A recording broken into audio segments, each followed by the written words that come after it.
All right. Welcome to the call. Kirsten, you ready? Yep. Sorry, I had to unmute myself there. Oh, no worries. Okay, well, let's get started on building our vision, I guess. My name is Kirsten Barda. Welcome to our new weekly Limitless Vision conference call. I'm your host, Kirsten Barda. Stephanie Arcady joins us today as well. She is another one of our hosts. This call is about vision, it's about dreaming, and it's about your reason for working towards your dream. Okay, so I have to ask you these two questions. This is something that I want you to keep in mind throughout the call because we'll keep coming back to this. And the two questions are, do you have a vision? And is it clear? Okay. I know these can be something like if you haven't thought about your vision before, you know, it can be very foggy and unclear. And that's the purpose of this vision is we're going to try to make it a little bit more clear for you. But first, I wanted to talk about Napoleon Hill, who he is, and why exactly are we taking from his books, the landmark bestseller Think and Grow Rich, to discuss definiteness of purpose and vision. So Napoleon Hill, he was born October 26, 1883. He was an American author in the area of New Thought movement. This is taken directly from Wikipedia, who was one of the earliest producers of the modern genre of personal success literature. He is widely considered to be one of the greatest writers on success. His most famous work, Think and Grow Rich, published in 1937, is one of the best-selling books of all time. And at the time of Hill's death in 1970, Think and Grow Rich had sold 20 million copies. And that was in 1970. Napoleon Hill's works examined the power of personal belief and the role that they play in personal success. He became an advisor to President Franklin Roosevelt, and from 1933 to 1936, that's when he was advisor, sorry. Okay, so he studied how achievement actually occurs, and he developed a formula for it that put success in reach for the average person. And this is where he focused in all his books. So this call is about getting started on your vision. I was listening to Napoleon Hill in preparation for this call on YouTube. I would search in YouTube major definite purpose, and I wrote down a couple of things that I just wanted to share directly from Napoleon Hill about this from YouTube. Napoleon Hill discovered that there is a master key to which you may unlock the door to anything your mind can conceive. That's a profound statement. The first success principle that he discovered was definiteness of purpose, and this is what opens the doors. This is the key. This opens the doors with the master key to the attainment of all your desires, and that is definiteness of purpose. You decide what you want and you write it down. The first clue, this is responsible for all the great successes in every calling in every part of the world. And this, psychologists have discovered, it's fact, that there is a natural law for all foundations of all successes. And he sums it up in one sentence. And that sentence is, you might have heard it before, whatever the mind can conceive and believe, the mind can achieve. Whatever the mind can conceive and believe, the mind can achieve. There's a lot of evidence that support this statement. You can look it up in his book. You can go and I would recommend buying his book and reading about it. He tells a lot of examples and evidence if you're having a hard time believing that you can achieve anything. But there's a lot of evidence, psychologists, your unconscious mind, everything. You can reprogram it, and you can believe, change your beliefs, change your thoughts. Whatever you conceive and believe, the mind can achieve. It's very empowering. So before I do this call, I take a walk in the field behind my house just to ground myself and to meditate on the topic that we're training on. And I actually did a Facebook post on this and posted a picture of where I live about a half an hour ago I did. And for those of you who don't know me on the call, I recently moved to the place that I love, just actually almost exactly a year ago, to British Columbia, BC, Canada. And I love this place because I've always been connected to nature. As a little girl, I would go out in the field behind my house, and I would feel the earth. I could feel that we were all connected to nature. I could feel the pain of Mother Nature and her calling for us humans to reconnect to her. And I chose to live here because I am surrounded by trees and lakes, and nature is basically in my backyard. Anyways, I was out there, and I kept getting this idea to talk about my Mazda car story of mine, my Zoom Zoom. You know those commercials where it's Zoom Zoom? I have a story about a Mazda car of mine. So when I was out in the field, I'm just going to follow my intuition. I'm going to tell you the story. The story started when I ended up taking environmental science in college because I knew it was the only thing that I was interested in. And at the time, I was 18 years old, I only knew two things. And that was that I wanted to go to college. I always knew that I wanted to go to college. And the second thing was that I was only interested in one thing, and that was the environment. So I told my mom this, and she signed me up, and she picked all my classes for me, and all I had to do was just show up. And that day for orientation, I showed up. I didn't even know what I was taking. I just knew that it was environmental. And I was around year 2 of college, and I always took the bus to school. It was about a 15-minute bus ride right to the school. And some days I would walk home if I wanted to lose some weight and get in shape.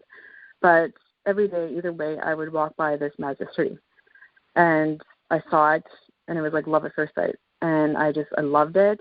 It was so sporty, and it was so sexy, and I told myself that I wanted this car and that I was going to get it after I graduated. And every day when I walked by it, I built up the vision. And I could see it, I could see myself driving it, and I could see the features that I loved about it, what I wanted differently. I decided that I wanted the bigger Mazda 6 version, that I wanted a standard, and I wanted a sunroof. I put my foot down, I wanted a sunroof. And every day I would imagine owning it, and it was a great motivation to graduate. And I believed that I would own this car. I believed it. I believed that I was going to get it after I graduated because my goal was to graduate and make a good income, and I would be able to get my car. Well, I graduated, and I ended up getting a Honda as a gift for my graduation from my family. It was this old Honda Accord. It was green. It was still a sedan, and it ran good. And I remember driving to work to my brand new career job that I just landed. This was after 8 months of struggling. I struggled to finish 2 correspondence courses. It was really hard after going to school full time to complete 2 correspondence courses. And I was working at Payless Shoes. I was selling shoes, doing retail. I was struggling, and I was applying for environmental jobs, applying, pounding out the resumes. And I finally got the consulting job that I wanted. So this one morning, driving to work, a lady rolled to a stop sign, and I ended up T-boning her. All my airbags went off, and I smashed into the driver's back door of her red car. I can't remember what kind of car it was. I just remember it was red. Neither of us were injured majorly, but my car was a write-off. Well, I didn't want to miss any more work than a day of work. So the next morning, I went straight to the Mazda dealership. I went straight there. And this was only a couple weeks after I started work. And guess what was my 24th birthday present to myself? It was a Mazda 6, sunroof, standard, black interior, and it was the car that I dreamed about. But even better, because it was gold. And I never pictured myself with a gold car, but gold, it just really suited me. I'm sure you have lots of stories in your life where you really wanted something. Just think back. Maybe when you were a kid, you had this toy that you just kept dreaming about, that you just wanted, and you ended up getting from Santa. Maybe you had a burning desire for something and you attained it, or maybe it just took longer than you thought, but your burning desire just kept growing for it, and you visualized owning it, and you visualized having it, and you believed that you would get it. Every time you visualized it, your belief grew, and you made this decision. You made this decision, and you believed that you were going to get it, and you're going to attain it, and somehow the circumstances happened that brought it into your life, even better than you imagined it would be. Can you think of a time like this? It's fulfilling to grow into your visions. And yes, it can be uncomfortable to make changes and to reprogram your mind, because we have all been programmed. We've been filled with fears and doubts, and a lot of people around us make excuses, and it's hard to step into our visions. It's hard to believe that we can accomplish things in life. Stepping back and just looking back at examples in your past is a big step forward into accomplishing your major definite purpose in life. And just remembering that those experiences in your past, you can step into them and you can get the power that you attain from getting your desires, from making a decision in the moment and going ahead and getting your future visions for yourself, just by remembering and stepping into your power that you had in that moment. And this is why it's so important that you need to be crystal clear on what you want in your life. Crystal clear. I'm like crystal clear. Are you crystal clear on your visions? Remember those 2 questions I asked? You need to take a hold of your inner power and utilize your mind for the fulfillment of your destiny. You know, that little nagging feeling or voice inside of you to take a chance or do something, or maybe to learn something. Maybe you had a voice to get on this call. Because I could tell you that you're here at the right time at the right moment. Everything I believe, I believe everything happens for a reason. And maybe you have that feeling to go after that job, or to go back to school, or to start that business. Listen to that feeling and set an intention or a major definite purpose to attain all those goals and dreams of yours. Dr. Napoleon Hill says, every great leader from the dawn of civilization down to the present was a dreamer. If you do not see great riches in your imagination, you will never see them in your bank account. Who do you want to become? What is your idea of a vision? What is your vision? Do you have a vision? Is it clear? Visions can be small things. Like, just imagine this for a second. I was talking about coincidences. I don't believe in coincidences. Okay? Dr. Ray Higdon, a mentor of mine, I got an email from him this morning. And it was about vision. Yeah. He was talking about vision and how he started to train about vision. And I want you to just imagine this for a second. Imagine, doing this. This is what he did. He ended up paying for hotel rooms for his son's cross-country team so that they would be well-rested for a meet in Orlando, 4 hours from where they lived. He heard that they were going to drive all night to get there and play at 4 a.m. or do the cross-country meet at 4 a.m. They had to get there by 4 a.m. So they were going to drive all night. And he heard this. And he said no. He went right and he went to the coach. And because the money was no big deal to him, he paid for hotel rooms for the team. So what could this concept of having a definite purpose in your life, what could it do for you in your life and for your family? What is your idea of vision? I'm going to ask you again, do you have a vision? And is it clear? Okay, now Stephanie, my accountability partner, I'm going to introduce her right now. She's going to dig deeper into this and train a little bit more on this. What she has to say is awesome. She told me about what she had to say a little bit earlier, and I'm really excited to hear what she has to say. So I'd like to introduce you to Stephanie. Are you there, Steph? I'm here, Kirsten. You did an awesome job. I love that story about Well, thank you. I love it. Thanks. I don't know why, but I just had this feeling I had to tell it.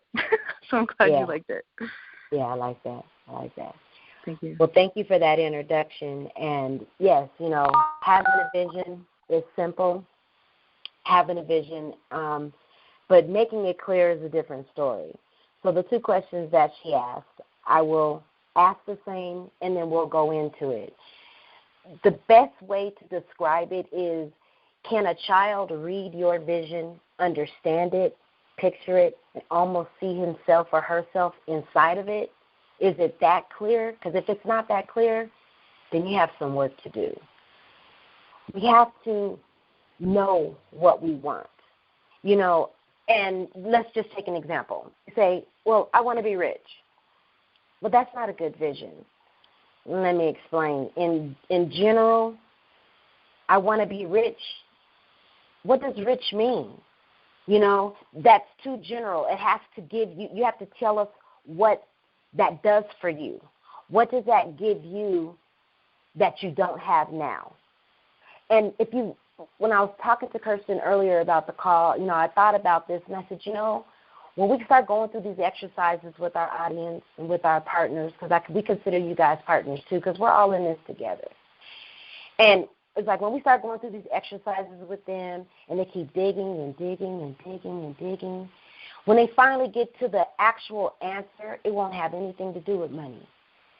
But please believe that it's going to take money to get there. And that's also to let you know that next week's call is going to dig into money and what money really means to you on the conscious level and the subconscious level. So we hope that you tune in next week. But back to what I was saying. It's just general, right? I want to be rich. Okay. Well, I used to have a problem with the word rich. I used to censor myself. You know, I would take words like, when I was younger, the word rich was just it was just in my vocabulary. I could see it all. I could see the furs and the diamonds, and I could see the cars and the houses, and I'd be watching Dallas with my grandparents, and what's that other show with those really rich people? Oh, I loved it. I would watch it, and I could just see myself in there, just clear as day. But the older I got and I started growing up and going through life and trying to make life happen, and life was actually happening to me, and going through all those changes, I diminished my thought of what rich was, and I didn't even realize it. But I would take rich and turn that into comfortable, and I'd hear the word wealthy and turn that into stable, and I'd hear the word private jet or, you know, tour bus or something like that, but I would think private jet, and it's like, no, I just first class. I was focused on what I thought was possible, just like a lot of us do. We focus on what's possible. See, when you only think about what's possible, you don't require any faith because, see, faith asks you to believe in something that you cannot see. Taking us back to humans can see things before they even happen. Humans can see things before they're even created, which is our imagination. Remember, we talked about imagination in the first call and how powerful and how important that is. Because if you can't see it, you can't explain it to me. If it's not crystal clear to you, how are you going to convey that message to me? And that's another thing about doing business, no matter what kind of business that you're in. You have to convey that vision to someone else so they can see it. See it so crystal clear that they thought it was their idea, and they don't have no problem parting with their money. They don't have no problem paying for the extra service. They have no problem staying an extra day at your hotel or your establishment. They have no problem leaving a very healthy tip because they felt like they got more in use value than they did in cash value. But you've got to be able to see it, and you've got to be able to see it so crystal clear that you can put it on paper and even a child can understand it if they read it. And if it's not that clear, that means you got some work to do. We generalize stuff all the time. But the purpose of this call is to kind of retrain that section of our habits, retrain that section of our lives and stretch it a little bit. And I'm not trying to rush you, and you can move at your own pace because I've been where you're at. And there's some of you on the call that we're on the same level. We're at that same place. And there's some of us on the call that what we're going through is their path. But we all have to go through it. Now, some, you don't have no problem with money. And like I said, we'll talk about that next week. But you don't have a problem with money. So seeing certain things and conceiving certain things, and because it's possible for you. You're used to money. You have a little bit of money. Your parents do. It runs in the family. It's possible for you. But capability is really just another word for comfortable. Maybe possible for me to make $5,000 a month. $5,000 a month is not a stretch because I made $5,000 a month when I was working on a job, close to $5,000 a month when I was working on a job. And because I've made that before, setting a goal at $5,000 is not really a goal. Even if it is money that you're making outside of your job, even if it's in addition to, because you haven't quit your job yet, it's still not really a goal because you already know that you're capable of that. A goal is to try to reach something that you've never reached before. And let's be honest, you might even need $7,500 a month. So why are you okay with $5,000? Now, I'm not a single mom anymore. I'm happily married, been married for almost 10 years. But I do remember the times when I was a single mom. And we could stretch some things. We could make some things happen. We might have needed, $2,000 for the whole month to live, but we made it off of 14. We made it off of 16.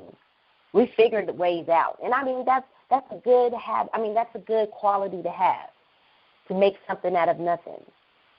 But you can make something out of nothing. You can make something out of an idea, because money is simply just an idea, waiting to happen, waiting to take action upon, waiting to manifest. It translates into money. Okay? So if you really need $7,500, why is your goal set for $5,000? I'll explain more about that number in just a moment. And we're probably just going to be scratching the surface of the major definite purpose today, and we'll pick up from that next week. But, excuse me, if you need $7,500 a month, the only way that you can get it is by stepping out of your comfort zone, stepping out of what you already know you're capable of, stepping out of that. You've heard before, your freedom is just on the other side of your comfort zone. Your freedom is just on the other side of your fear. A lot like this call for me and for Kirsten. Let me explain. We're not just doing this call for you. We do this call for us, for ourselves. Everything that we're teaching you or that we discuss on this call is what we're doing. We're on this journey with you. We're doing this together. And the only way to prove if something is real, the only way to prove if something works, the only way to confirm the desires and the education and connect all the dots is to take action, and that's what we're doing. This call is part of Kirsten and I's process. It's a part of us taking action and doing what we learn. We're covering a few things on this call as far as what we learn. We're covering our learn, do, and teach principle. Simultaneously, you need to learn, you need to do, and to teach simultaneously, and all the bases that covers. We're practicing the auto-suggestion principle. We're practicing the definite major purpose principle. We're practicing providing youth value principle. We're taking action. We practice what we preach. And you can learn, and you can study it, and you can blog about it, and you can post about it, etc., etc. But until you do it, you're only talking about what someone else has done. You're only talking about somebody else's story, what someone else did. You're not talking about you. Let it be you. Write the story. You tell the story. You live the story. Let it be yours. And the only way that process can even get started is if you take action. And for those that are on the call that are taking action, I'm standing on my feet and I put my hands together. I applaud you. Because I was where you're at. I talked about it. I thought about it. I read about it. I dreamt about it. I slept it. I ate it, but I wasn't doing it. And when I did it, a whole nother process, a whole nother set of principles started to come into play. And you can feel the momentum. You need to feel the momentum. But you can't, just like if you were driving a car, you can't feel the momentum in the car if, number one, the car is not on. Number two, your foot is off the brake. And number 3, you are driving it. You can't feel the momentum if you're not taking action. You're not feeling the momentum if you don't have your foot on the gas. So we need to start building the vision and talking about each area of that vision and understand that in building the vision, like Kirsten had said, it's not going to be easy. It's going to be uncomfortable. It's going to stretch you. If you are uncomfortable, that's a good sign. That means that you are stepping outside of your comfort zone. You're stepping outside of what you think you're capable of. There's this saying that I heard, and I gotta get it. I gotta get it printed out and put it in a frame on the wall with the rest of these quotes that I have up here. But it's like when you learn something new, you are allowed to change your mind. When you learn something new, something that you didn't know before, and that information is so powerful that it literally changed your perspective, let it ride. Change your perspective. Don't worry about what anybody else has to say. Don't worry about what has happened in your past. Don't worry about what other people in your family or your friends or in your close circle have accomplished or haven't accomplished. Don't worry about that. When you learn something new, allow yourself to change your mind. To change your mind. Okay, so if you have your major definite purpose that I put in the email or in the invites or on Facebook, I put a link up there so that you guys could get a copy of the major definite purpose. And we're only going to be able to cover the very first section. And I'll get through this quickly as I can, and I'll go ahead and close out the call. But it starts off with, by the first day of, and then there's a space for you to put a date and a year. Let's talk about that date. It is imperative that you include a date. There is a complete science behind this major definite purpose. Oh, and let me make this clear really fast as well. Major definite purpose is not a goal for your whole entire life. See, a vision is huge. When people ask me questions like, oh, Stephanie, why did you start your own home-based business? I always take it straight to the top of Mount Everest. I always take it to the top of the mountain. I never give them a simple answer like, oh, yeah, I just wanted to earn my own money or anything like that. I'd be like, I want to change the paradigm of my family. That's the vision. When you think that large, that's the ultimate vision. Major definite purposes are chunking down that vision into steps. You got to crawl before you walk. You got to walk before you run. You got to run before you can fly. So the major definite purpose breaks it down in little chunks, in little space of time that you want to reach these goals. So don't ever get that mixed up, because I know a lot of us that are practitioners of this book, when you read it, some people misconstrue the major definite purpose as their life's purpose, and that's not the case. So now that we got that out the way, we may go over a couple of minutes today, if you're okay with that. But now that we got that out the way, okay, so by the first day of, and there's a specific date. Here's the reason why the date is so significant. You must set a date, because subconsciously, if you don't set a date and you say, I want to lose weight soon, I want to learn Spanish one day, I want to volunteer at my children's school someday. If you don't put a date, soon will always mean soon. One day will always mean one day. And it'll always be in the future. You never actually get there.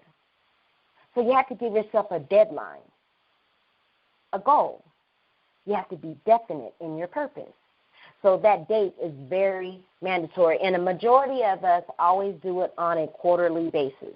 So that date is usually 90 days from the day that you sit down and write this out. Okay? So I want you to think about that date, and if you already know it, jot it down. Okay.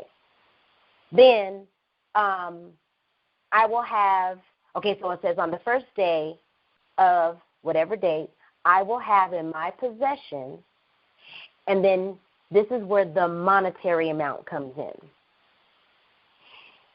You want to put a dollar amount here, and let's talk about this dollar amount. Very significant and important as well. It's going to be different for every person, and this is how you're going to arrive at this number and why this number will have power. You need to add up every single bill that you currently have right now. Bills that you pay monthly to get, your living expenses, your external bills, putting gas and oil in the car, your AAA membership, your gym membership, all that stuff. Add everything together. And that's one solid number. Then the next number I want you to come up with is if everything was perfect right now. You were current on every bill. If perfect means to you being 6 months ahead of yourself for your insurance, or perfect may mean being annually paid for your insurances. If whatever that means to you, put some thought into that. Add that stuff together. That's the number that you want to set a goal for and put on that line. But for you go-getters, for you that you've been working out for a little while and you're ready to expand that muscle, you need to times that number by 2. And there's some of you need to times that number by 5. In order to push yourself to what you feel like, erase that with a big eraser. Push yourself to what you know that you are capable of doing. Another negative. Capability keeps you in the comfort zone. You know that you can do what was intended for you to do. Our mental capacity is much larger than what we use today. We can do so much more than what we're currently doing. Always come from a place of gratitude. Always appreciate where you are right now, but never stop striving to grow, because it's the growing that we do, the living that we do, that gives us life. If we stop growing and increasing and pushing to the next level, then it's almost like we die. So we want to push and we want to go. So I'm going to, I think we're having some technical difficulties, and I truly apologize for that. We can never predict it or prevent it 100%. But I'm going to close out this call. Oh, let's read the very last part of that. So by that date, you'll have that certain amount, which will come to me in various amounts from time to time during the interim. So over this next 3 months, you will earn a certain amount of money. And then we will go into detail on how we make that objective come to pass. We're going to break it down even further and put a plan together. So join us next week when we talk about how we're going to get that money. But more importantly, we're going to talk about, your number and how your number is, what that figure is, and find out if there's a problem with that or not. We're going to talk about our relationship with money, so we look forward to seeing you guys next week. Thank you so much for letting me run over a little bit. You have a blessed, amazing day. Live today like it's the last, and remember, you have no limit. Thanks for joining us. Bye-bye.